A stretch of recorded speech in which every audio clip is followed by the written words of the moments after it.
नमस्कार दोस्तों, स्वागत है आप सभी का आपके अपने चैनल गौरव जंक्शन में। दोस्तों, रेलवे बोर्ड की तरफ से एक और नोटिस आप लोगों के लिए जारी हुआ है। यह आप देख सकते हैं, लेटेस्ट ही नोटिस है। आप में से ही कई बच्चों ने इसे मेरे साथ साझा किया है और मेरा काम है कि आप लोगों को इसके बारे में अवगत करवाना। अब इसमें क्या इन्फॉर्मेशन दे रखी है सीसीएस वाले बच्चों के लिए, नॉन सीसीएस वाले बच्चों के लिए, डिप्लोमा के लिए, तो वो सारी जानकारी आप लोगों को प्रोवाइड करूँगा। ठीक है। जो सीसीएस वाले बच्चे हैं, जो रेलवे से अप्रेंटिस करते हैं, उनको एक एडवांटेज मिलता है टेक्नीशियन का फॉर्म फिल करने के बाद, अगर वो सिलेक्ट होते हैं। क्या एडवांटेज है, किसका क्या सीन है, किसकी क्या ट्रेनिंग है, वो सारी चीज़ें इस वीडियो में आज आपकी क्लियर हो जाएगी ऑफिशियल तरीके से।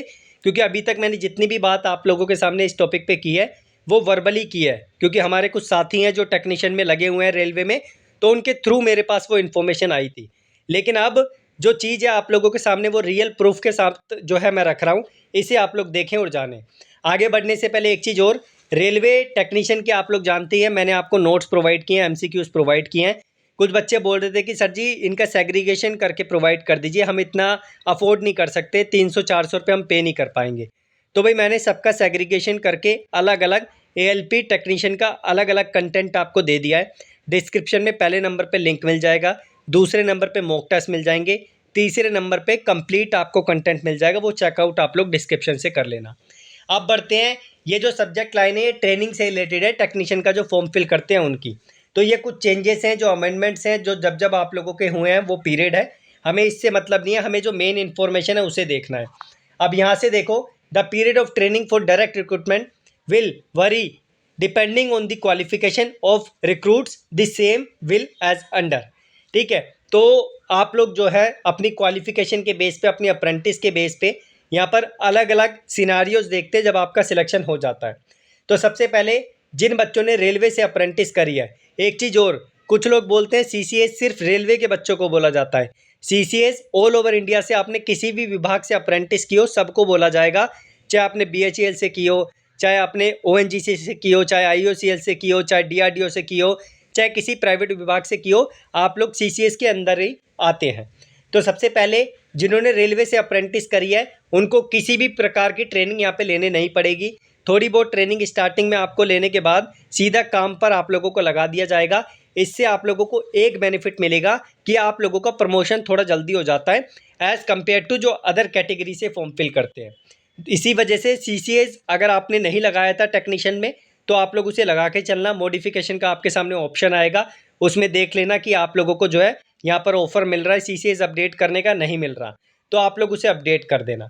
उसके बाद सेकंड जो पॉइंट है, अगर आपने रेलवे के अलावा किसी और इस्टेब्लिशमेंट, किसी और विभाग से अप्रेंटिस करी है तो 6 महीने की ट्रेनिंग आपको लेने पड़ेगी।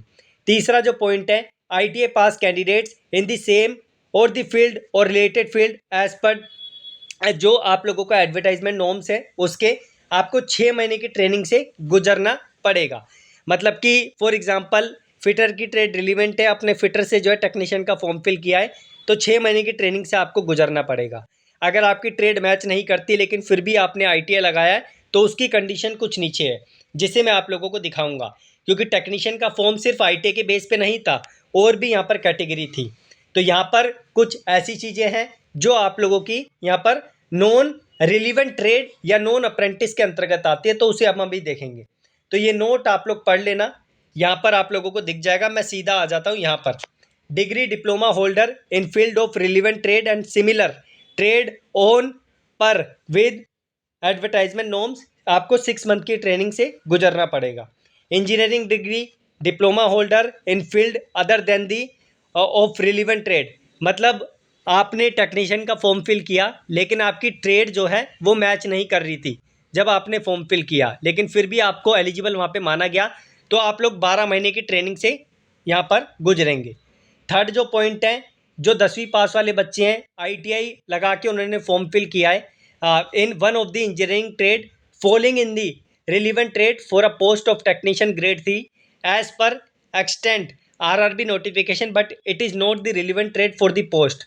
तो यहाँ पर जो है आप लोगों की 12 महीने की ट्रेनिंग से आपको गुजरना पड़ेगा। उसके बाद चौथा जो पॉइंट है, 10वीं पास या any other higher qualification and other non relevant trade, उनको 2 साल की ट्रेनिंग से गुजरना पड़ेगा, यानी कि इनका टाइम जो है पूरा का पूरा ट्रेनिंग में ही जाएगा। तो आप देख सकते हैं जिससे आप लोगों ने फॉर्म फिल किया है, जिस कैटेगरी से आप लोगों के सामने प्रूफ आ चुका है, और इस प्रूफ के अनुसार आप लोगों को अलग अलग ट्रेनिंग पीरियड जो है सर्व करना पड़ता है। उस ट्रेनिंग पीरियड के बाद फिर आप लोग आते हैं प्रोडक्शन में, या फिर जो भी आप लोगों से काम करवाया जाता है उसके अंतर्गत। ठीक है, ये सारी चीज़ें हो गई। उसके बाद कुछ और इन्फॉर्मेशन आपको पढ़नी है तो यहाँ पर आप लोग पढ़ सकते हैं। ये लेटेस्ट अपडेट थी जो मैंने आपको बता दी है, और इन्होंने एक पुराना एनेक्स्चर भी जो है आप लोगों को अपडेट करके दिया है। तो ये पुराना एनेक्स्चर आप लोग नीचे से देख लेना। ये आप देख सकते हैं, ये पुराना एनेक्स्चर है, और उसमें एडिशन करके ऊपर वाला पार्ट आपको मैंने दिखाई दिया है। उसमें कुछ चीज़ें जो है पुराने वाले नोटिफिकेशन में थी नहीं, लेकिन अब की बार डिपार्टमेंट ने इसे अपडेट करके ऑफिशियल साइट पे अपडेट करके आप लोगों को दे दिया है। कुछ बच्चों ने जो RTA डाला था उनके पास भी अब इसी तरीके के रिप्लाई आने लग गए। ये नोटिस डिपार्टमेंट जो है अटैच करके भेज देता है। तो ये जो अपडेट थी इसे भी देना आप लोगों को ज़रूरी था। इससे आप लोगों को पता चलता है कि हाँ जी, जो हमने काम किया है, जो हमने पीछे वर्क किया है, जो हमने अप्रेंटिस करी है, या जिस कैटेगरी से हमने फॉर्म को फिल किया है, उसके बेस पे हमारी जो है कितने पीरियड की ट्रेनिंग अंतर्गत होगी। क्योंकि क्या है कि देखो, ट्रेनिंग जैसे यहाँ पर आप देख सकते हैं, इन बच्चों को 2 साल की ट्रेनिंग में ही यहाँ पर डाला जाएगा स्टार्टिंग में, तो इनका प्रमोशन बहुत डिले हो जाता है। लेकिन जो बच्चे ऐसे हैं जो अप्रेंटिस के बेस पे फॉर्म फिल करते हैं रिलेवेंट ट्रेड से, रेलवे से अप्रेंटिस करने के बाद, उन बच्चों को देख सकते हैं किसी भी यहाँ पर तरीके की ट्रेनिंग में नहीं डाला जाता। और अगर स्टार्टिंग में आपको 1-2 महीने की ट्रेनिंग में रखा जाता है तो वो स्टार्टिंग से ही आपका जो है विदाउट ट्रेनिंग पीरियड कैलकुलेट होता है। थोड़ा बहुत काम सिखाकर आप लोगों को जो है स्टार्टिंग में ही सारा का सारा जो आपका प्रमोशन क्राइटेरिया स्टार्टिंग डेट से ही शुरू हो जाता है। लेकिन इनका जो है थोड़ा सा वो डिले होता है। तो जो चीज़ आप लोगों के सामने है वो मैंने आपको बता दिया है। फिर भी अगर आप लोगों को कोई डाउट है इसमें तो मुझे कमेंट बॉक्स में बताना, मैं कोशिश करूंगा कि उसका भी जवाब आपको दे सकूं। और बाकी जो नोट्स हैं, MCQs है, वो चेकआउट कर लेना डिस्क्रिप्शन में, जिससे आपको थोड़ी बहुत मदद मिल जाएगी एग्ज़ाम में। धन्यवाद।